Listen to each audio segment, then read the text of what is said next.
ნიაცინამიდი და გლიკოლის ტონიკი როგორ გამოვიყენოთ ერთ რუტინაში. ამ ხერხს ყოველთვის მიმართავენ ის ხალხი, ვისაც აქვს ცხიმიანი კანი და აქვს დახურული კომედონები. ასევე ვისაც უნდა რომ მიიღოს გლუვი კანი, ეს ორი საშუალება, რა თქმა უნდა, კარგ შედეგს დაგვიდებთ. ოღონდ როგორ უნდა გამოვიყენოთ? გლიკოლის ტონერი, რომელიცაც აქვს საკმაოდ დაბალი მოლეკულარული მასა, აუცილებლად უნდა იყოს დატანილი ახლად დაბანილ კანზე, რადგანაც მისი მჟავიანობა საკმაოდ დაბალია, ეს მჟავიანობა ჩვენ კანზე გვაქვს მაშინ, როცა ჩვენ კანი დავიბანეთ. ესე იგი, რას ვაკეთებ? დავიბანე დასაბანის საშუალებით სახე, წავისვი გლიკოლის ტონერი.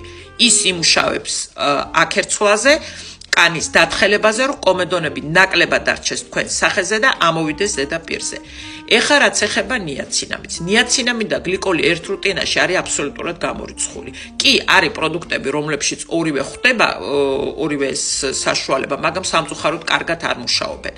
ამიტომაც თქვენ შეგიძლიათ ერთ დღეს გამოიყენოთ გლიკოლის ტონერი, რომელიც იმუშავებს აქერცვლაზე და მეორე დღეს თქვენ შეგიძლიათ გამოიყენოთ ნიაცინამიდის შემცველი შრატი, რომელიც დაამშვიდებს კანს ამ აქერცვლის შემდეგ, ასევე შეამცირებს ცხიმიანობას თქვენს კანზე და გაღიზიანებასაც არ მოგცემთ.